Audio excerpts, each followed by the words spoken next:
Welcome to डेंडाडन season 3 part 2। तो जैसा कि पार्ट 1 में एलियन ने अपना 2 और क्लोन बनाया और धीमे धीमे करके यहाँ पर एलियन के काफी सारे क्लोन्स आ गए हैं और ये बैटल शायद अब मोमो और एलियन मिलकर जीत सकते हैं। और अभी मोमो को ये लग ही रहा था कि तभी 6 सेंसरी ऑर्गन वाला एक एलियन आ गया और इस एलियन पर कुछ अटैक काम भी नहीं कर रहा है। और अभी मोमो ये सब सोच रही थी कि तभी इस अजीब से दिखने वाले एलियन ने मोमो के साइड के एलियंस पर अटैक करना स्टार्ट कर दिया और अटैक करने पर ये सारे एलियंस भी मोमो के एनिमी में कन्वर्ट होने लगे। और मोमो को समझ आ रहा है कि अगर बैटल ऐसे ही चलता रहा तो इसका कोई भी रिजल्ट नहीं आएगा और शायद एट द एंड ये सब मारे जाएंगे। और जब मोमो ने ये सोचते हुए इस एलियन के ऊपर एक चेयर दे मारा, ये चेयर एलियन के बॉडी से पास हो गया और ये देखकर मोमो को समझ आ रहा है कि ये एलियन अभी फिलहाल इस डायमेंशन में नहीं है और वो किसी और डायमेंशन में बैठकर वहां से अटैक कर रहा है। और ये सब देखकर मोमो के साथ में बैटल करने वाले एलियन ने उससे कहा कि क्लोन की जिम्मेदारी तुम हम पर छोड़ दो और अभी इन सब चीजों के पीछे जो इंसान है तुम उसे डिफीट करो। और हालांकि एलियन के लिए ये चीज कहना काफी आसान है, बट मोमो के लिए इस इंसान को पकड़ पाना या फिर इससे बैटल कर पाना काफी टफ हो रहा है। इसलिए एलियन ने मोमो को सजेस्ट किया इस इंसान को उसके डायमेंशन से बाहर निकाल पाना पॉसिबल नहीं है, इसलिए तुम्हें अपनी साइकिक एबिलिटी के हेल्प से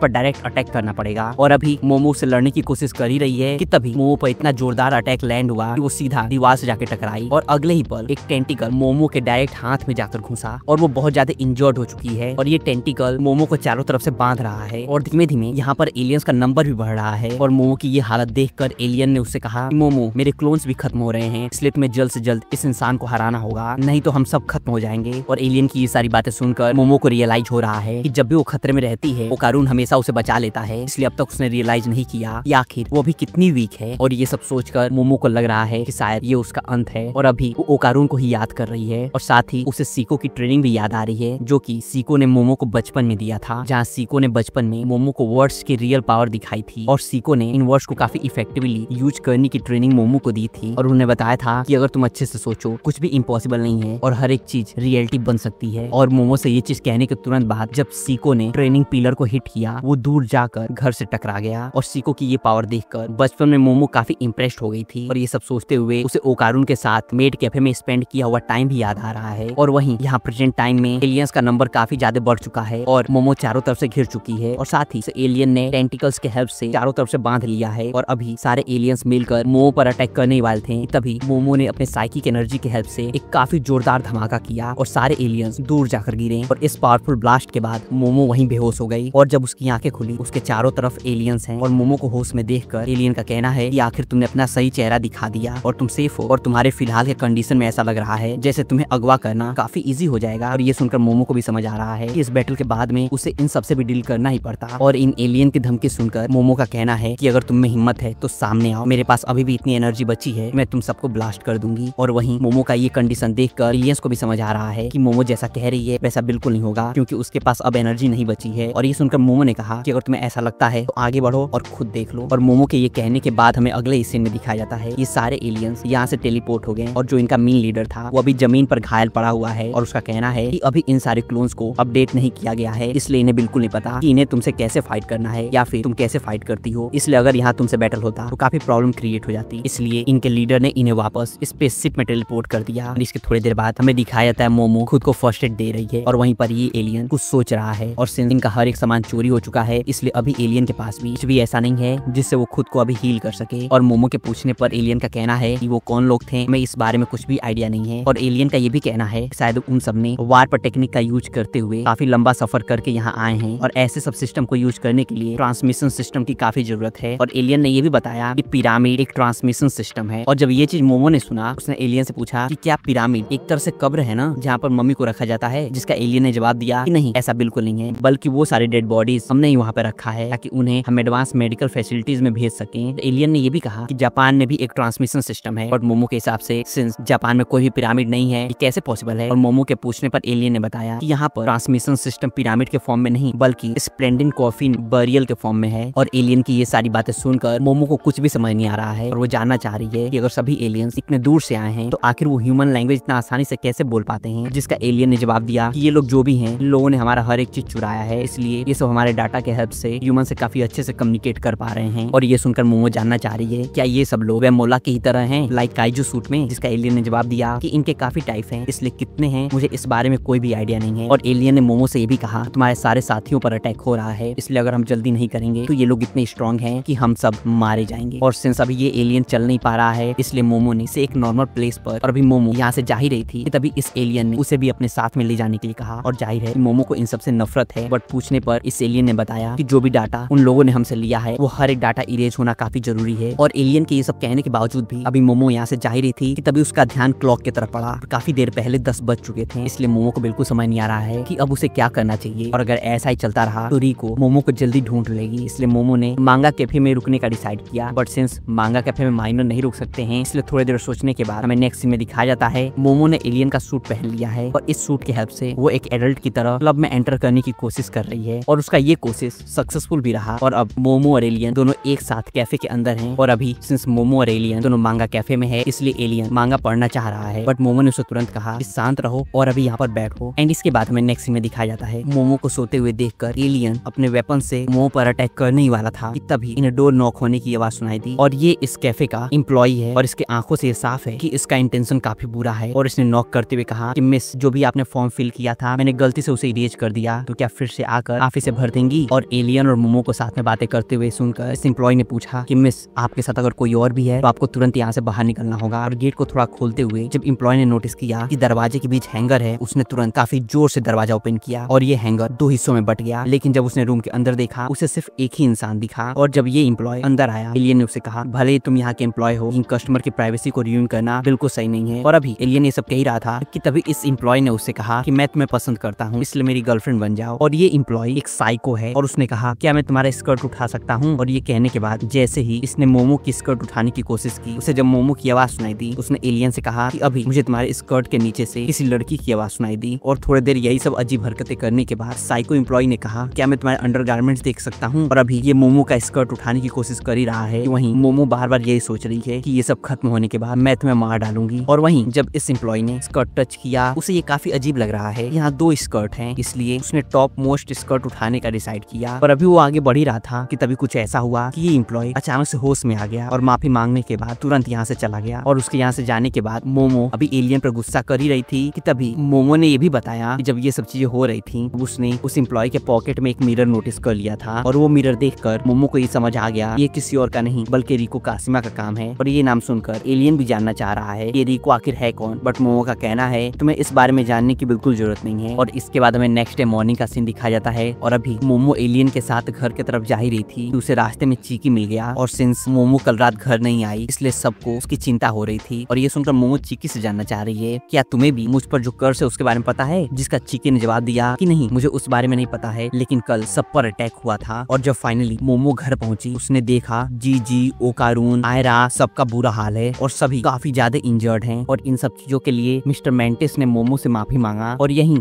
जीजी और आयरा के बगल में वो मॉन्स्टर भी है जिसे ओकारून ने हराया है। और मिस्टर मेंटिस ने मोमो को ये भी बताया जिन्होंने भी इन पर अटैक किया है उन सब ने एक स्पेशल सूट पहना था और बिना इस सूट के शायद वो सब अर्थ पे सरवाइव भी नहीं कर पाते हैं। और जब मोमो ने उस सूट को चेक किया इसमें भी वेमोला के सूट की ही तरह गोल्डन बॉल है। और अभी मोमो जानना चाह रही है कि ओकारून कहाँ है। और उसके पूछने पर मिस्टर मेंटिस ने बताया कि अभी ओकारून बगल के रूम में है। और सिंस ओकारून का एकमात्र गोल्डन बॉल भी वो एलियन अपने साथ ले गए इसलिए अभी ओकारून का हालत काफी खराब है। और जब मोमो बगल के रूम में ओकारून के पास गई उसकी हालत सच में बहुत ज्यादा खराब है। और जब मोमो ने वेमोला को ओकारून के करीब देखा उसने तुरंत उसे ओकारून से दूर पुश कर दिया। और अभी लड़ते हुए मोमो का कहना है कि उस ऑक्टोपस सूट से मुझे तुम्हारे गोल्डन बॉल की ही तरह एक और गोल्डन बॉल मिला, तो जाहिर है कि तुम भी उनमें से ही एक हो। और अभी ये दोनों लड़ ही रहे थे कि तभी वेमोला ने अपना काइजू सूट एक्टिवेट कर दिया और मोमो को ऊपर सीलिंग पर दे मारा। और इसके तुरंत बाद वेमोला घर से बाहर निकल गई और मोमो उसके पीछे पीछे दौड़ रही है। और बाहर निकलते ही मोमो ने वेमोला से कहा कि दूर चली जाओ, वैसे मैं तुम्हारा चेहरा नहीं देखना चाहती और नेक्स्ट टाइम अगर तुम मेरे सामने आओगी मैं तुम पर दया बिल्कुल नहीं दिखाऊंगी और कभी भी यहाँ मत आना, नहीं तो उन ऑक्टोपस की तरह तुम भी मारी जाओगी। और अभी मोमो वेमोला को काफी गलत बातें कहते हुए स्टोन से हिट कर रही है। और मोमो का ये बिहेवियर देखकर और उसकी ये सारी बातें सुनकर वेमोला गायब हो गई। और वहीं इन सब चीजों की वजह से मोमो बहुत ज्यादा दुखी है और वो रो रही है। और मोमो को रोते हुए देखकर एलियन ने उससे कहा कि वेमोला दुश्मन थी तो उसके जाने पर तुम रो क्यों रही हो। और एलियन का ये भी कहना है कि शायद हम कभी भी इंसानों को समझ नहीं पाएंगे। और वहीं मोमो भी एलियन को समझने में जरा भी इंटरेस्टेड नहीं है और उसका कहना है मैं उन सभी एलियन को मार दूंगी, लेकिन मैं अभी उनका इंतजार नहीं कर सकती। और मोमो के पूछने पर एलियन ने बताया कि सिंस जिन एलियन ने इन पर अटैक किया था वो अर्थ की ग्रेविटी को ज्यादा देर के लिए हैंडल नहीं कर पाएंगे, इसलिए उनका कोई ना कोई बेस जरूर होगा। और एलियन ने बताया कि सिंस उन्हें एक ट्रांसमिशन सिस्टम की जरूरत होगी इसलिए जाहिर है वो कोफून वेरियल माउंट के पास ही होंगे। और मिस्टर मेंटिस के डिवाइसेस के हेल्प से जो भी इन्हें इंजरी आई है मिस्टर मेंटिस का कहना है कि 6 घंटे में शायद ये सब ठीक हो जाएगा। और वहीं जब आयरा ने मोमो से पूछा कि मिस सीको कहाँ है। मोमो ने बताया कि वो अभी किसी बिजनेस की वजह से होकाइडो गई हुई हैं और उनके पास कोई सेलफोन भी नहीं है। और ये सुनकर आयरा को बिल्कुल समझ नहीं आ रहा है कि आखिर अब इन्हें क्या करना चाहिए। और बिना सीको के ये सब सच में काफी बड़ी मुसीबत में फंस चुकी हैं, क्योंकि इन्हें बिल्कुल आइडिया नहीं है कि एलियंस अगली बार कब अटैक करेंगे। और साथ ही आयरा मोमो से जानना चाह रही है कि आगे इनका क्या प्लान है। और वहीं हमें दिखाया जाता है कि ओकारून की हालत अभी भी खराब है और वो अभी तक होश में नहीं आया है। एंड इसके बाद जब मोमो ने जीजी से ईवी लाई के बारे में पूछा, जीजी ने बताया कि सिंस ईवी लाई ने ओकारून से प्रॉमिस किया था कि वो सिर्फ और सिर्फ उससे बैटल करेगा, इसलिए वो इस बैटल में बिल्कुल इंटरेस्टेड नहीं था। और अभी मोमो और जीजी बातें कर ही रहे थे कि वहीं आयरा वेमोला के बारे में जानना चाह रही है। एंड उसके पूछने पर मोमो ने बताया कि वो यहाँ से जा चुकी है, या फिर कहें मैंने उसे यहाँ से निकाल दिया है। और ये सुनकर जीजी भी जानना चाह रहा है कि आखिर मोमो ने ऐसा क्यों किया, जिसका मोमो ने जवाब दिया शायद वो एलियन की जासूस थी और वो एलियन यहाँ अर्थ तक वेमोला की वजह से ही आ पाए। और मोमो की ये सारी बातें सुनकर आयरा का भी कहना है कि मुझे उस पर शुरुआत से विश्वास नहीं था, लेकिन वहीं जीजी का थॉट इन दोनों से काफी अलग है। और जीजी जानना चाह रहा है कि क्या ये सारी चीजें वेमोला ने तुम्हें खुद बताई है। और सिंस जीजी की बातों से लग रहा है कि वो वेमोला की तरफ से बोल रहा है, इसलिए आयरा उसे गुस्से में पूछ रही है कि आखिर कब तक तुम उस एलियन के साइड लेने वाले हो। जिसका जीजी ने जवाब दिया कि मैं किसी का साइड नहीं ले रहा, बल्कि मैं बस इतना कहना चाह रहा हूँ कि हमें वेमोला के बारे में कुछ भी नहीं पता है। और सिंस एक तरह से देखा जाए तो जीजी और आयरा दोनों वेमोला को लेकर बहस कर रहे हैं, इसलिए मोमो ने बताया कि उन एलियंस ने ये सारी बातें मुझे खुद बताई हैं। और ये सुनकर जीजी का कहना है कि तुम जो कह रही हो वो ठीक है, लेकिन अभी तक हमें ये तक नहीं पता कि वो एलियंस हमारी बातें समझ पाते हैं या फिर नहीं। और ऐसा जरूरी नहीं है कि उन्होंने जो कुछ भी कहा उन सारी बातों में सच्चाई हो। और ये सुनकर मोमो का कहना है कि मुझे कोई भी गलतफहमी नहीं हुई है, क्योंकि मैंने वो सारी बातें अपने इन दोनों कानों से सुना है। और अभी वेमोला को लेकर मोमो और जीजी दोनों बहस कर रहे हैं, जहाँ जीजी का मानना है कि उन एलियंस ने कुछ गलत कहा है क्योंकि उन्हें ह्यूमन लैंग्वेज नहीं आती है। और वहीं मोमो इस बात को मानने को बिल्कुल तैयार नहीं है। और उसका कहना है मैंने जो भी सुना है सही सुना है। और अभी ये दोनों इधर लड़ ही रहे थे कि वहीं दूसरी तरफ इन दोनों की बातें सुनकर शायद ओकारून को होश आ गया और वो सबसे पहले यही जानना चाह रहा है कि मोमो अभी ठीक है ना। और ये सुनकर मोमो तुरंत ओकारून के पास आई और अभी मोमो की आंखों में आंसू है और वो ओकारून से बार बार यही कह रही है कि मैं ठीक हूँ। और ये सुनकर ओकारून अब रिलैक्स्ड है। और वहीं ओकारून के पूछने पर आयरा और जीजी ने बताया कि हम दोनों भी ठीक हैं। और भले ये सुनकर ओकारून खुश है और साथ ही वो मोमो से इस बात के लिए माफी मांग रहा है कि वो फिर से अपने गोल्डन बॉल्स को नहीं बचा पाया। बट वहीं मोमो उसे यकीन दिला रही है कि हम फिर से उसे पक्का ढूंढ लेंगे। और अभी बातें करते करते अचानक से ओकारून ने बात करना बंद कर दिया, जिसके बाद मोमो घबरा गई और वो जानना चाह रही है कि ओकारून बेहोश हो गया है या फिर उसे कुछ हुआ है। और मोमो को इस हालत में देखकर मिस्टर मेंटिस उसे शांत रहने को कह रहे हैं। तो वहीं मोमो मिस्टर मेंटिस से भी जानना चाह रही है कि आखिर ओकारून को हुआ क्या है, वो आखिर जवाब क्यों नहीं दे रहा है। जिसका मिस्टर मेंटिस ने जवाब दिया मैंने तुम्हें पहले ही बताया है कि बिना ओकारून के बॉल्स के उसकी हालत काफी खराब है और वो तुम दोनों को बहस करते हुए नहीं देख पाया, शायद इसीलिए उसने भी थोड़ी देर के लिए बात की। और इससे ये साफ है कि अगर तुम दोनों ऐसे ही लड़ोगे तो ओकारून सो नहीं पाएगा और वो फिर रिकवर भी नहीं कर पाएगा। और इन सब चीजों की वजह से आगे की प्लानिंग उन्होंने बाहर करने का डिसाइड किया। और बाहर निकलते ही जैसे ही आयरा ने एलियन को देखा उसने तुरंत उसको किक करना स्टार्ट कर दिया। और अभी मोमो और एलियन की बातें सुनकर ये साफ है कि ये दोनों शायद साथ में काम करने वाले हैं, इसलिए आयरा का कहना है प्लीज मुझे ऐसा मत कहना कि मुझे इसके साथ काम करना है। जिसका मोमो ने जवाब दिया कि हमें इसके साथ काम नहीं करना है, बल्कि हम इसे जैसे यूज कर सके वैसे हमें यूज करना है। और जब इस कन्वर्सेशन में सर्पो को पता चला कि ओकारून के बॉल्स गायब हैं, उसका कहना है कि मुझे पता था कि चीजें यहाँ तक आएंगी ही। और इसकी ये सारी बातें सुनकर आयरा जानना चाह रही है कि आखिर ये कहना क्या चाह रहा है। तब सेरपो ने बताया कि ओकारून के गोल्डन बॉल्स हमारी स्पीसीज की लाइफ स्पेन बढ़ा सकते हैं, इसलिए लग रहा है कि जो एलियंस अभी आए हैं वो अर्थ पर कब्जा करना चाहते हैं। और ये सभी एलियंस काफी पावरफुल हैं, लेकिन सिंस अभी इनका नंबर कम है, जाहिर है कि अभी काफी और एलियंस आ रहे होंगे, जिसके लिए इन्हें बहुत ज्यादा एनर्जी की जरूरत है। और अब सिंस उनके पास हमारा इन्फॉर्मेशन है और साथ ही ओकारून के बॉल्स भी, तो अभी ये चीज उनके लिए काफी इजी हो चुकी है। और तुम सब भी उनके इस प्लान में काफी अच्छे बैटरी की तरह काम करोगे। और भले ही वो सारे एलियंस आयरा, मोमो और जीजी को यहाँ से नहीं ले जा पाए, बट ओकारून के गोल्डन बॉल से उन्हें इतनी एनर्जी मिल जाएगी जिससे वो बाकी सारे फोर्सेस को यहाँ अर्थ पर बुला सकें। और साथ ही एलियन सेरपो ने ये भी बताया कि उन एलियंस को मेन फोर्स को बुलाने में 5 दिन लगेंगे और तुम्हारे पास इतना ही टाइम है, और इतने टाइम में तुम ओकारून का ज्वेल लाओ और बाकी सारे फोर्सेस को यहाँ आने से रोको। और उसके ये कहने पर आयरा उससे जानना चाह रही है कि आखिर इन 5 दिनों में हम उन एलियंस को कैसे ढूंढेंगे। और एलियन सेरपो के पास इसका एक प्लान है। और वहीं मोमो का मानना है कि उन एलियंस को हराने के पास अब इन लोगों के पास कोई और चारा भी नहीं है। और ये सुनकर एलियन सेरपो का कहना है तुम सब उन एलियन को नहीं हरा पाओगे, लेकिन वहीं मोमो, जीजी और आयरा का मानना है ये तीनों मिलकर उन एलियंस को पक्का हरा देंगे। और थोड़ी देर डिस्कशन करने के बाद जब मोमो ने मिस्टर मेंटिस से कहा कि क्या तुम अपने स्पेसशिप से मेरी ग्रैंड माँ को यहाँ नहीं ला सकते हो, मिस्टर मेंटिस का कहना है तो वो शिप लुड्रिस का था और सिंस वो यहाँ नहीं है तो मैं वो शिप बिल्कुल नहीं ला सकता। और लुड्रिस का नाम सुनकर एलियन सर्पो भी काफी सरप्राइज्ड है। और इससे साफ है कि लुड्रिस पूरे एलियन कम्युनिटी में काफी फेमस है। और एलियन सर्पो का कहना है लुड्रिस सच में काफी पावरफुल और नॉलेजफुल है, क्योंकि वो हमेशा पूरे स्पेस में घूमता रहता है। और थोड़ी देर ये सारे डिस्कशन करने के बाद मोमो का कहना है कि अब हमारे पास सिर्फ और सिर्फ 5 दिन बचे हैं, इसलिए अब हमें खुद को ट्रेन करना चाहिए। और वहीं एलियन सर्पो ने बताया यहाँ पे रहना काफी डेंजरस है, क्योंकि भले ही वो सारे एलियंस अर्थ की ग्रेविटी में ज्यादा देर तक न रह पाए, लेकिन दूर से भी वो सब अटैक लॉन्च कर सकते हैं। और अगर तुम लोगों को ट्रेन करना है तो तुम्हें यहाँ नहीं बल्कि कहीं और ट्रेनिंग करनी चाहिए, क्योंकि जहाँ ओकारून के गोल्डन बॉल से मेन फोर्स को 5 दिन में बुलाया जा सकता है, लेकिन वहीं अगर तुम सबका पावर कंबाइन हो गया तो मेन फोर्स यहाँ 1 दिन में ही आ जाएगी, जिसका मतलब साफ है कि वो एलियंस अभी भी तुम सबके पीछे पड़े हैं। और सिंस ओकारून को यहाँ से कहीं और ले जा पाना काफी मुश्किल है और साथ ही इनके पास कोई और ट्रेनिंग के लिए जगह भी नहीं है, इसलिए एलियन सर्पो ने सजेस्ट किया तुम सब हमारा बेस यूज कर सकते हो। और सिंस मोमो का घर एक रोबोट में कन्वर्ट हो सकता है, इसलिए ओकारून को बिना डिस्टर्ब किए हुए यहाँ से उस बेस पर ले जाया जा भी सकता है। और ये सुनकर घर को रोबोट में कन्वर्ट होते हुए देखने के लिए जीजी सच में काफी एक्साइटेड है, लेकिन वहीं मोमो को घर वाले रोबोट से काफी नफरत है। और ये भी सच है कि इस रोबोट को कैसे चलाना है किसी को भी नहीं पता। और अभी ये सब बातें कर ही रहते हैं, मिस्टर मेंटिस ने बताया कि अगर तुम लोग को रोबोट नहीं पसंद है तो तुम सब इस घर को कार में भी कन्वर्ट कर सकते हो। और ये सुनकर मोमो और जीजी सच में काफी एक्साइटेड हैं, लेकिन हाँ इन तीनों में से किसी के पास भी लाइसेंस नहीं है, इसलिए मोमो ने आइडिया दिया कि क्यों ना हम इसे एक बाइसिकल में कन्वर्ट करें। और उसके कहते ही ये घर एक बाइसिकल में कन्वर्ट हो गया, लेकिन ये बाइसिकल बहुत ज्यादा जाइंट है, तो जाहिर है इसे चला पाना काफी टफ होने वाला है, इसलिए ये तीनों इस घर को डिफरेंट चीजों में कन्वर्ट कर रहे हैं। और हर एक चीज एक के बाद एक अजीब ही होती जा रही है, लाइक एक कैब, फिर एक कार। और जब ये घर कार में कन्वर्ट हुआ, आयरा इस कार में ओकारून के साथ लॉन्ग ड्राइव पर जाने का सपना देख रही है। और इतना सब चीजें ट्राई करने के बाद फाइनली मिस्टर मेंटिस ने एक सिंपल आइडिया दिया, और अब इस घर के पास काफी सारे टेंटिकल्स आ चुके हैं और हर एक टेंटिकल में एक व्हील है, जाहिर है ये घर इस व्हील के थ्रू आगे बढ़ सकता है। एंड इसके बाद हमें नेक्स्ट सीन में दिखाया जाता है जब पोस्टमैन मोमो के घर आया, वो ये देखकर शॉक्ड रह गया, यहाँ पर तो घर ही नहीं है। और वहीं दूसरी तरफ मोमो का घर काफी हाई स्पीड में रोड पर चल रहा है, और वहीं घर के अंदर मोमो और बाकी सबके लिए स्टेबल रह पाना काफी टफ हो रहा है। लेकिन फाइनली सभी अपने डेस्टिनेशन पर पहुंच गए और सभी जिंदा भी हैं, और ये जगह पूरी तरह से खाली है और किसी के लिए भी ये यकीन कर पाना काफी मुश्किल है कि ये कोई सीक्रेट बेस हो सकता है। और भी मोमो के लिए भी यहाँ पर सीक्रेट बेस है ये यकीन कर पाना काफी मुश्किल हो रहा है। तभी एलियन सर्पो ने जीजी को एक प्लेट हटाने के लिए कहा। जब जीजी ने इस प्लेट को हटाया, इन्हें एक अंडरग्राउंड रास्ता मिला। और वहीं आयरा अंदर जाने से पहले सबसे एक बार फिर से पूछ रही है कि क्या सच में तुम सब इस एलियन पर ट्रस्ट करने वाले हो। और जाहिर है एलियन सर्पो पर भी विश्वास करना बिल्कुल सही नहीं है, इसलिए मोमो ने डिसाइड किया कि जीजी और आयरा भी बाहर रहेंगे और अभी एलियन सर्पो के साथ नीचे मोमो और मिस्टर मेंटिस जाएंगे। और जब ये तीनों नीचे पहुंचे, ये जगह काफी बड़ा है और अभी मोमो ये सब सोच रही थी, तभी इन पर कुछ बॉट्स ने अटैक कर दिया। और ये देखकर मोमो को लग रहा है कि एलियन सर्पो ने इन्हें धोखा दिया है। और इसके तुरंत बाद उस सेम एलियन यहाँ पर दिखा जिसने मोमो पर अटैक किया था, बट एलियन सर्पो ने बताया ये उस एलियन का सिर्फ 3D डाटा है और ये जो सारे बॉट्स हैं ये सब एनिमी को स्कैन करके उसका 3D इमेज बनाते हैं ताकि हम सबको बैटल में हेल्प मिल सके। और उन सारे एलियंस को 5 दिन में हराने के लिए मैं इनकी काफी जरूरत पड़ेगी। और ये सब चीजें देखकर मोमो एलियन से काफी इंप्रेस्ड है। और इसके बाद हमें अगले सीन में दिखाया जाता है इन सब के सामने उन सारे एलियंस का क्लोन है जिन्होंने भी इन पर अटैक किया था। एंड इसके बाद फाइनली इन सब ने बैटल प्रैक्टिस स्टार्ट कर दी और इस बैटल प्रैक्टिस में भी ये तीनों काफी बुरी तरह से हारे और इसमें सिर्फ और सिर्फ आयरा ही जीत पाई। इसलिए आयरा अभी मोमो, मिस्टर मेंटिस और जीजी को डांट रही है और डांटने के साथ साथ आयरा को जो भी इनके अटैक में कमी दिखी उसके बारे में वो इन सबको बता भी रही है। और ट्रेनिंग के बाद हमें अगले सीन में दिखाया जाता है मोमो उस जगह पे कॉल कर रही है जहाँ सीको रुकने वाली थी, लेकिन अभी तक सीको वहाँ पर वापस नहीं लौटी है, इसलिए उनसे कांटेक्ट कर पाना इनके लिए काफी टफ हो रहा है। और सिंस इसलिए मिस्टर मेंटिस को घर वापस जाना होगा क्योंकि इन्हें अपने बच्चे की चिंता है। एंड मोमो और सबको इन्फॉर्म करने के बाद घर लेकर वो यहाँ से चले गए। एंड इसके बाद हमें आज रात का सीन दिखाया जाता है और सिंस बार बार उस मॉन्स्टर के शोर करने की वजह से मोमो यहाँ सो नहीं पा रही है, इसलिए वो दूसरे स्टोरेज रूम में सोने के लिए चली गई। थोड़ी देर बाद जब यहाँ जीजी आया, मोमो का कहना है तुम यहाँ मेरे साथ सो नहीं पाओगे। और मोमो के कहने पर जीजी ने बताया उसे किसी भी तरह का नॉइज नहीं सुनाई दे रहा है, जिसका मतलब साफ है ये कर्स सिर्फ और सिर्फ मोमो पर है, लेकिन शोर की वजह से आजकल मोमो सो नहीं पा रही है। और ये सुनकर जीजी का कहना है कि शायद मैं कुछ कर सकता हूँ। और इसके बाद जब जीजी ने अपनी एनर्जी को अपने हाथों में विजुअलाइज किया और इससे मोमो के ईयर्स कवर किए, अब मोमो को कुछ भी सुनाई नहीं दे रहा है और इस चीज से वो काफी खुश है। और जब जीजी ने कहा कि अब तुम सो सकती हो, कि मोमो का कहना है कि मैं यहाँ ऐसे बिल्कुल नहीं सो सकती और मैं बिल्कुल नहीं चाहती कि तुम मेरा सोता हुआ चेहरा देखो। और जब मोमो ने अपना ये प्रॉब्लम भी बताया, उसके पीछे आकर बैठ गया जिससे वो मोमो का फेस भी नहीं देख पाएगा। लेकिन मोमो जीजी को बिल्कुल परेशान नहीं करना चाहती और ये सुनकर जीजी का कहना है कि ये मेरे लिए एक तरह से ट्रेनिंग जैसा ही है, क्योंकि मुझे पूरी रात अपनी एनर्जी इन 2 हाथों पे कंसंट्रेट करना होगा। और ये सब सुनकर मोमो ने जीजी से कहा बचपन में भी तुम ऐसे ही थे और तुम कुछ भी कर सकते हो। और बातें करते हुए फाइनली आज रात मोमो सो गई और वहीं जीजी अपनी पूरी एनर्जी अपने इन 2 हाथों पे ही फोकस कर रहा है। एंड इसके बाद हमें अगले सीन में दिखाया जाता है ओकारून फाइनली होश में आ चुका है और होश में आते ही वो जानना चाह रहा है कि आखिर वो है कहाँ। एंड इसके अगले ही पल हमें दिखाया जाता है ये ओकारून नहीं बल्कि शायद उसकी एनर्जी है, क्योंकि ओकारून की बॉडी अभी भी काफी बुरी हालत में है। इसलिए ओकारून को बिल्कुल समझ नहीं आ रहा है कि आखिर यहाँ हो क्या रहा है, क्या वो मर चुका है, और उसे बिल्कुल समझ नहीं आ रहा है कि आखिर अब उसे क्या करना चाहिए। और चारों तरफ वो हेल्प के लिए मोमो को ढूंढ रहा है। और जब वो बाहर निकला उसने देखा जीजी और मोमो दोनों साथ में सोए हुए हैं। और अभी ओकारून ये सब देखकर काफी दुखी हो ही रहा था कि तभी यहाँ मिस्टर मेंटिस आ गए और उनकी आवाज सुनकर ओकारून काफी घबरा गया। और थोड़ी देर बाद जीजी और मोमो भी उठ चुके हैं और अभी ये दोनों आने वाले बैटल के बारे में बातें कर रहे हैं। और हालांकि ये दोनों किस बैटल के बारे में बात कर रहे हैं ओकारून को कुछ भी नहीं समझ आ रहा है, बट फिर भी वो मोमो से बातें करने की कोशिश कर रहा है। बट अभी ऐसा लग रहा है मानो ओकारून को कोई भी देख नहीं पा रहा है। और वहीं दूसरी तरफ मोमो जीजी को थैंक यू कह रही है क्योंकि उसके वजह से ही आज रात वो सो पाई। और वहीं ओकारून बार बार इन दोनों से बातें करने की कोशिश कर रहा है, बट कोई भी इसकी बात नहीं सुन पा रहा है। हालांकि ओकारून का कहना है कि सिंस मोमो और जीजी दोनों सुपर नेचुरल पावर्स को सेंस कर सकते हैं, इसलिए इन दोनों को इसे देखने में प्रॉब्लम नहीं होनी चाहिए। बट फिर भी ओकारून को बिल्कुल समझ नहीं आ रहा है कि आखिर ये दोनों इसे देख क्यों नहीं पा रहे हैं। और साथ ही ओकारून ये भी सोच रहा है कि आखिर अभी वो है कहाँ। और जब ओकारून इस टनल से बाहर आया, इस अलग जगह को देखकर वो पूरी तरह से शॉक्ड और सरप्राइज्ड है। और वहीं अभी आयरा काफी ट्रेनिंग कर रही है एंड मोमो और जीजी को साथ में देखकर इन दोनों को टीज भी कर रही है। दोनों ने आज रात कडल किया था। और वहीं ओकारून आयरा से भी बात करने की कोशिश कर रहा है, बट आयरा भी इसकी आवाज नहीं सुन पा रही है। और आयरा का कहना है कि सिंस ओकारून अभी होश में नहीं है, इसलिए ये बैटल हमें अकेले ही करना होगा और इसके लिए सिर्फ और सिर्फ हमारे पास 3 दिन है। और अगर इन 3 दिनों में हमने खुद को स्ट्रॉन्ग नहीं बनाया और उन एलियंस को नहीं हराया तो वो सब इस अर्थ पर कब्जा कर लेंगे। और ये सुनकर ओकारून को पूरी तरह से समझ आ चुका है कि जब वो बेहोश था तब चीजें हाथ से निकल गईं और उसे बिल्कुल समझ नहीं आ रहा है आखिर अब उसे करना क्या चाहिए। यहाँ तक कि उसे ये भी नहीं पता कि अपनी बॉडी में वो वापस कैसे जा सकता है। और यहाँ तक कि ओकारून के साथ क्या हो रहा है इस बारे में किसी को भी नहीं पता। एंड इसके बाद में नेक्स्ट सीन में दिखाया जाता है सिंस अभी जीजी और मोमो दोनों काफी कंफर्टेबली बातें कर रहे हैं, इसलिए इन दोनों को ऐसे बात करते हुए देखकर ओकारून काफी जेलस फील कर रहा है। बट वो खुद को हिट करते हुए समझा रहा है कि अभी जलन करने का टाइम बिल्कुल नहीं है। ये सब सोचते हुए ओकारून को तुरंत याद आया सीको और टर्बो ग्रेनी शायद उसे देख सकती हैं, इसलिए अभी वो इन दोनों को ही ढूंढ रहा है। और अभी ढूंढते हुए उसे अचानक से याद आया कि सीको ने उसे बताया था कि कुछ दिन के लिए वो होकाइडो जा रही हैं और साथ ही टर्बो ग्रेनी भी उसके साथ है। और ये रियलाइज करके अब ओकारून को बिल्कुल समझ नहीं आ रहा है कि उसे क्या करना चाहिए। ओकारून ये सब सोच ही रहा था कि तभी फोन रिंग होने लगा और वो कोशिश कर रहा है कि मोमो या फिर किसी और को बता पाए अभी फोन यहाँ पर बज रहा है, बट सिंस कोई भी उसकी बात नहीं सुन सकता इसलिए ओकारून सोच रहा है कि क्या चीजों को टच कर सकता है। और जब उसने फोन को टच करने की कोशिश की वो फोन में खींचा चला गया और अगले ही पल में हमें दिखाया जाता है ओकारून इस फोन के हेल्प से टर्बो ग्रेनी और सीको के पास टेलीपोर्ट हो गया, जहाँ टर्बो ग्रेनी और सीको अभी एलियंस के साथ काफी खतरनाक बैटल में इन्वॉल्व हैं। और साथ ही टर्बो ग्रेनी मोमो को कांटेक्ट करने की कोशिश कर रही है, बट सिंस मोमो ने सेलफोन नहीं उठाया इसलिए सीको का कहना है तुम बस मैसेज छोड़ दो क्योंकि हम सब उसके कांटेक्ट में नहीं थे तो शायद सभी भी परेशान होंगे। और वहीं दूसरी तरफ ओकारून सीको से बात करने की कोशिश कर रहा है और ओकारून ये जानकर काफी सरप्राइज हो गया कि सीको उसे देख सकती है। और सीको जानना चाह रही है क्या ओकारून तुम मर चुके हो और मोमो को क्या हुआ है। और सीको के पूछने पर ओकारून ने बताया कि उधर चीजें काफी खराब हो चुकी हैं और आपको जल्द से जल्द वापस चलना होगा। और ये सुनकर सीको जल्द से जल्द यहाँ का काम खत्म करना चाह रही है। और उनका कहना है कि यहाँ के भगवान की पावर यूज करने में मुझे 3 दिन लग गया। और सीको के ये कहने के तुरंत बाद हमें काफी जोरदार ब्लास्ट दिखाया जाता है। और इसके बाद हमें अगले सीन में दिखाया जाता है फाइनली सीको यहाँ पर जिस इविल स्पिरिट को हराने के लिए आई थी वो काम खत्म हो चुका है और इस घर की ओनर सीको के काम से काफी खुश है। लेकिन आसपास का ये डिस्ट्रक्शन देखकर ओकारून इनसे जानना चाह रहा है कि आखिर इस डिस्ट्रक्शन का क्या, जिसका सीको ने जवाब दिया कि इंश्योरेंस के पैसों से ये सब सही हो जाएगा। लेकिन वहीं सीको इन सब चीजों के बारे में बात करने में ज्यादा इंटरेस्टेड नहीं है, बल्कि वो ओकारून से जानना चाह रही है कि आखिर वो यहाँ कैसे आया, रिको कासिमा की वजह से उसकी ये हालत तो नहीं हुई है ना। और इनके पूछने पर ओकारून ने बताया कि नहीं ऐसा बिल्कुल नहीं है, बल्कि हम पर जिन एलियन स्पीसीज ने अटैक किया था वो सच में काफी पावरफुल थे और 3 दिनों में वो अपने पूरी आर्मी के साथ यहाँ अर्थ पर अटैक करने वाले हैं। और ये सुनकर सीको थोड़ा कंफ्यूज है, बट ओकारून का कहना है कि आप डिटेल के बारे में मत पूछो बल्कि जल्द से जल्द मेरे साथ वापस चलो। एंड ओकारून के कहने पर सीको ने बताया कि सिंस मैंने इस रीजन के गॉड से उनकी पावर उधार में ली है इसलिए अगले 3 दिनों तक मुझे हर एक टेम्पल में जाकर उन्हें थैंक यू कहना होगा और इसलिए मैं तुम्हारे साथ वापस नहीं जा सकती। और ये सुनकर ओकारून ने कहा कि 3 दिन में ज्यादा लेट हो जाएगा और ये पूरी दुनिया खत्म हो जाएगी। बट सीको ने बताया कि हमें टेम्पल जाना ही होगा क्योंकि ये रूल है। और वहीं सीको ये भी जानना चाह रही है कि मोमो और बाकी सब क्या कर रहे हैं। और सीको के पूछने पर ओकारून ने बताया कि सभी अभी ठीक है लेकिन एलियन सच में काफी पावरफुल हैं और शायद हम अकेले कुछ कर भी नहीं पाएंगे, इसलिए प्लीज मेरे साथ जल्द से जल्द चलिए और हमारी हेल्प करिए। बट ओकारून के ये सब कहने के बाद भी सीको अभी भी वही कह रही है मैंने तुम्हें पहले ही बताया है मैं ऐसा बिल्कुल नहीं कर सकती और तुम्हें जल्द से जल्द अपने बॉडी में वापस जाना चाहिए क्योंकि अगर तुम ज्यादा लेट करोगे तो तुम वापस अपनी बॉडी में कभी नहीं जा पाओगे। और साथ ही सीको ने ओकारून से ये भी कहा कि तुम नोटिस कर सकते हो कि तुम्हारे बैग से अभी एक थिन कॉर्ड निकल रहा है और धीमे धीमे जब ये कॉर्ड पतला होते जाएगा और खत्म हो जाएगा तुम फिर कभी अपने बॉडी में वापस नहीं जा पाओगे। और ये सुनकर ओकारून घबरा गया और वो जानना चाह रहा है कि आखिर कैसे मैं वापस अपने बॉडी में जाऊं, जिसका सीको ने जवाब दिया मैंने भी आज तक कभी भी ऐसा एक्सपीरियंस नहीं किया है। और ये जानकर ओकारून अब पहले से और ज्यादा घबरा चुका है और उसे लग रहा है कि शायद अब वो मरने वाला है। और ये सुनकर टर्बो ग्रेनी काफी खुश है क्योंकि ओकारून के मरने के बाद उसकी पावर वापस उसे मिल जाएगी। लेकिन वहीं सीको का कहना है कि अगर ओकारून मरा तो उसके साथ साथ तुम्हारी पावर भी खत्म हो जाएगी। और साथ ही सीको ने टर्बो ग्रेनी से ये भी कहा कि तुम्हें पता है कि आखिर किसी की बॉडी में कैसे जाया जाता है ना, इसलिए जल्दी से ये चीज ओकारून ओकारुन को बताओ, नहीं तो तुम हमेशा के लिए एक कैट बन के रह जाओगी। और सिको के कहने पर ना चाहते हुए भी टर्बो ग्रैनी ने ओकारुन से कहा कि तुम उन टेलीफोन लाइंस में जाओ। बट ओकारुन को बिल्कुल समझ नहीं आ रहा है कि आखिर वो उतनी ऊंची जगह पे कैसे जाएगा। बट सिंस ओकारुन अभी एस्ट्रल फॉर्म में है तो वो अभी उड़ भी सकता है। एंड ये चीज टर्बो ग्रैनी के कहने पर ओकारुन को याद आया कि हाँ ऐसा तो हो सकता है, और सिंस अभी वो टेलीफोन लाइन के थ्रू ही यहाँ आया था तो वापस वो वहाँ टेलीफोन लाइन के थ्रू जा सकता है। और अभी भले ही ओकारुन बार बार इसमें जाने की कोशिश कर रहा है, लेकिन मैग्नेटिक फील्ड की वजह से वो ऐसा कर नहीं पा रहा है। इसलिए टर्बो ग्रैनी ने उसे कहा कि तुम्हें मेरी पावर के बारे में पता है, मैं 100 किलोमीटर पर आवर के स्पीड से चल सकती हूँ, इसलिए मेरे पावर के हेल्प से तुम्हें अंदर जाने में कोई प्रॉब्लम नहीं होनी चाहिए। और ये सुनकर ओकारुन का कहना है कि क्या टेलीफोन लाइन के लिए ये स्पीड स्लो नहीं है। और ये सुनते ही टर्बो ग्रैनी अभी ओकारुन को खत्म करना चाह रही है। और वहीं सिको का कहना है कि तुम अभी वहाँ वापस जाओ और मैं जल्द से जल्द काम खत्म करने के बाद तुम सबके पास आऊंगी। और मुझे ज्यादा तो नहीं पता, लेकिन सिंस तुम एस्ट्रल फॉर्म में हो तो तुम किसी भी हार्ड ऑब्जेक्ट के थ्रू मोमो और बाकी सबको बता सकते हो, तुम यहाँ उनकी हेल्प करने के लिए हो। और सिको की ये सारी बातें सुनकर ओकारुन तुरंत टेलीफोन लाइन के थ्रू वापस आ गया। और वहीं नेक्स्ट सीन में हमें दिखाया जाता है मिस्टर मेंटिस और आयरा दोनों खुद को काफी हार्डली ट्रेन कर रहे हैं। और ट्रेनिंग के दौरान इन दोनों की बैटल भी काफी इंटेंस हो रही है। और वहीं दूसरी तरफ मोमो और जीजी दोनों अपनी साइकिक पावर को स्ट्रॉन्ग बनाने की पूरी कोशिश कर रहे हैं, इसलिए दोनों साथ में मिलकर कंबाइंड मूव्स भी प्रैक्टिस कर रहे हैं, जिसके हेल्प से इनकी स्ट्रेंथ और डबल हो सके। एंड इसके बाद में फाइनली बैटल डे का सीन दिखाया जाता है और सभी इस बैटल के लिए तैयार हैं और इन्होंने काफी मेहनत भी की है। और जहाँ मोमो, आयरा और बाकी सभी बैटल के लिए निकल चुके हैं, वहीं ओकारुन इतनी ढेर सारी फोन लाइन होने की वजह से घर पर नहीं पहुंच पा रहा है। और अभी ओकारुन ये सब सोच रहा था और उसे लग रहा है वो हमेशा के लिए ऐसे भटकते रहेगा। तभी उसके पीछे से ही मोमो का ट्रांसफॉर्म होने वाला घर निकला और वहीं घर के अंदर मोमो ने जीजी को एक डिवाइस दिया और इस डिवाइस की हेल्प से दोनों एक दूसरे से काफी अच्छे से बातें कर पाएंगे और साथ ही इनके सामने मैप भी अपीयर होगा। और सिंस जीजी ने एक नया मूव सीखा है, इसलिए मोमो उसे जानना चाह रही है कि क्या तुमने उस मूव को कोई नाम दिया है। हालांकि अभी तक जीजी ने उस मूव का कोई नाम नहीं सोचा है, लेकिन वहीं आयरा का कहना है कि तुम ये सब मजाक करना भी बंद करो। और उसके ऐसा कहने पर मोमो ने उसे बताया, मेरी ग्रैंड माँ ने काफी पहले मुझसे कहा था कि जब हम अपनी चीजों को कोई नाम देते हैं या फिर वर्ड ऑफ पावर देते हैं, उसकी स्ट्रेंथ काफी बढ़ जाती है। और साथ ही सिंस आयरा भी कुछ पढ़ रही है, इसलिए मोमो उसे जानना चाह रही है कि अभी आयरा क्या पढ़ रही है। बट आयरा का कहना है कि तुम मुझे अभी डिस्टर्ब मत करो। लेकिन सिंस आयरा भी एक ब्यूटी मैगजीन पढ़ रही है, इसलिए मोमो का कहना है कि अभी ये सब चीजें पढ़ने का बिल्कुल टाइम नहीं है। बट आयरा के हिसाब से ब्यूटी को समझने के लिए टाइम और प्लेस की जरूरत नहीं है। और अभी ये सब बातें कर ही रहे थे कि फाइनली ये सब अपने डेस्टिनेशन पर पहुंच चुके हैं। हमें नेक्स्ट सीन में दिखाया जाता है काफी लंबा टावर है और उसके चारों तरफ एलियन पोर्टल है। और ये देखकर मोमो को बिल्कुल समझ नहीं आ रहा है कि आखिर ये चीजें हैं क्या। और उसके कहने पर एलियन सेरपो ने उसे बताया कि एक वार्प गेट है और शायद इसी से इनकी आर्मी आने वाली है और जो छोटी आर्मी है वो ऑलरेडी यहाँ पर आ चुके हैं। और अभी ये सब बातें हो ही रही थी कि तभी घर के ऊपर एक जोरदार अटैक हुआ और हमें दिखाया जाता है सामने एलियन की स्पीसीज खड़ी है। और इसके बाद हमें अगले ही पल दिखाया जाता है फाइनली इनका बैटल स्टार्ट हो चुका है। और ये बैटल सच में काफी इंटेंस है और सभी अपने अपने तरफ से इस बैटल को जीतने की अपनी पूरी कोशिश कर रहे हैं। और जहाँ आयरा और जीजी एलियन से बैटल कर रहे हैं, वहीं मोमो एलियन सर्पो के साथ इस गेट को बंद करने के लिए आगे बढ़ रहे हैं। हालांकि इन एलियंस को हरा पाना काफी टफ हो रहा है, इसलिए अगर मोमो यहाँ से गई तो चांसेस है कि जीजी और आयरा को काफी डैमेज हैंडल करना पड़ेगा। इसलिए मोमो यहाँ रुक कर इनकी हेल्प करना चाह रही है। बट एलियन सर्पो इन्हें समझा रहा है कि अगर एलियंस यहाँ ज्यादा आए तो ये सब चाहे कुछ भी कर लें उन्हें हरा नहीं पाएंगे, इसलिए गेट को क्लोज करना काफी जरूरी है। और मोमो को भी डिस्ट्रैक्टेड देखकर एलियंस ने इस पर भी अटैक कर दिया। बट आयरा की वजह से मोमो यहाँ बचने में सक्सेसफुल रही। और वहीं जीजी को बैटल करते हुए देखकर ये साफ है कि इतना ज्यादा प्रैक्टिस करने की वजह से उसकी साइकिक एनर्जी भी काफी पावरफुल हो चुकी है और वो पहले से काफी ज्यादा पावरफुल भी बन चुका है। और सिंस अभी सभी बस बातें कर रहे हैं, इसलिए आयरा ने इन्हें फिर से समझाया बातें करना बंद करो और मैं यहाँ पर लीडर हूँ, इसलिए हम सब प्लान बी को फॉलो करेंगे। और आयरा का ऑर्डर मिलते ही प्लान बी एक्टिवेट हो चुका है और मोमो भी इस गेट को क्लोज करने के लिए आगे बढ़ गई, जहाँ पर आयरा, जीजी और मिस्टर मेंटिस अभी इन सारे एलियंस को डिस्ट्रैक्ट कर रहे हैं और साथ ही इनसे बैटल भी कर रहे हैं। और वहीं दूसरी तरफ हमें दिखाया जाता है जब ओकारुन वापस मेन लोकेशन पर आया, उसने देखा कि यहाँ से घर जा चुका है, लेकिन हाँ उसकी बॉडी अभी भी यहीं पर है और वो अभी अपने बॉडी के अंदर जाने की कोशिश कर रहा है और सोच रहा है जिस तरह से वो टेलीफोन लाइन के अंदर जाने में सक्सेसफुल रहा, शायद अपने बॉडी में भी जा सकता है। और जैसे उसने अपनी बॉडी टच की, हमें अगले पल दिखाया जाता है ओकारुन वापस अपनी बॉडी के अंदर आ चुका है और वो अभी भी जिंदा है। लेकिन भले ही ओकारुन वापस अपनी बॉडी में आ चुका है, बट अभी भी उसकी बॉडी काफी इंजर्ड है और यहाँ तक कि उसे ये भी नहीं पता कि मोमो और बाकी सभी आखिर गए कहाँ हैं। और अभी ओकारुन ये सब सोच रहा था, तभी उसे साइड में ब्रेकफास्ट के साथ एक नोट मिला और ये ब्रेकफास्ट मोमो ने ओकारुन के लिए छोड़ा है। और अभी ब्रेकफास्ट करते हुए ओकारुन धीमे धीमे अपनी पावर भी एक्टिवेट कर रहा है। और वहीं दूसरी तरफ हमें दिखाया जाता है सिंस ये सारे एलियंस सच में काफी पावरफुल हैं, इसलिए आयरा, जीजी और मिस्टर मेंटिस को मिलकर भी इन एलियंस के साथ बैटल कर पाना काफी टफ हो रहा है और ये बैटल काफी इंटेंस साबित हो रही है। और इन एलियंस से बैटल करते हुए आयरा थोड़ा बहुत इरिटेट हो चुकी है, लेकिन हाँ जो भी हो, ये तीनों साथ मिलकर इन एलियंस को हराने की अपनी पूरी कोशिश कर रहे हैं। और साथ ही आयरा ने जीजी और मिस्टर मेंटिस को उसका साथ देने के लिए थैंक यू कहा। और भी बैटल करते हुए किसी को कुछ समझ नहीं आ रहा है, इसलिए सिंस आयरा भी लीडर है, इसलिए जीजी उससे जानना चाह रहा है कि अब हमें क्या करना चाहिए, जिसका आयरा ने जवाब दिया अभी के लिए हमें इनसे बैटल करते रहना होगा